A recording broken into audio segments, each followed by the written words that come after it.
Mikas, Kabanata 5. Ngayon ay mapipisan ka sa mga hukbo, o anak na babae ng mga hukbo. Siya'y nangubkob laban sa atin. Kanilang hahampasin sa pisngi ang hukom ng Israel ng isang tungkod. Ngunit ikaw, Bethlehem Ephrata, na maliit upang lumagay sa libu-libon ng Huda,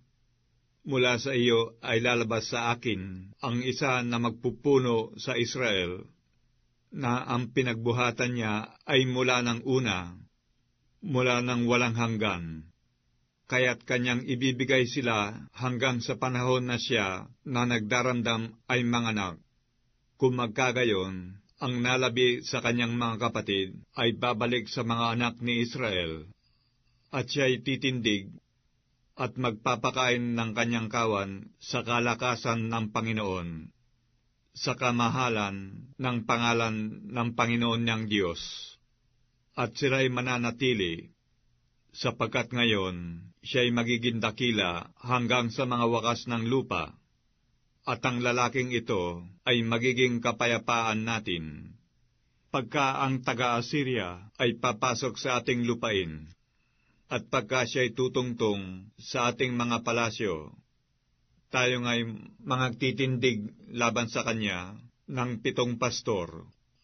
at 8 pinakapangulong tao, at kanilang wawasakin ng tabak ang lupain ng Assyria at ang lupain ng Nimrod sa mga pasukan niyaon, at kanyang ililigtas tayo sa taga-Assyria pagka siya'y pumasok sa ating lupain, at pagka siya'y tumungtong sa loob ng ating hangganan. At ang nalabi sa Jacob ay magiging parang hamog na mula sa Panginoon, sa gitna ng maraming bayan, parang ulan sa damo,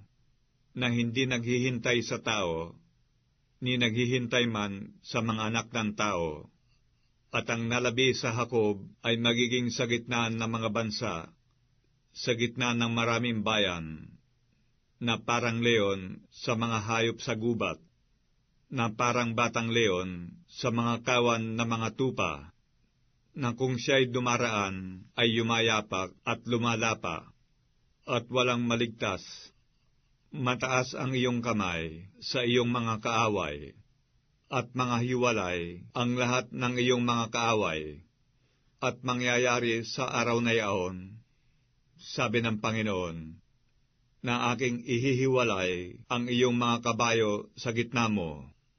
at aking gigibain ang iyong mga karo, at aking ihihiwalay ang mga bayan ng iyong lupain, at aking ibabagsak ang lahat ng iyong katibayan, at aking ihihiwalay ang mga panghuhula ng iyong kamay,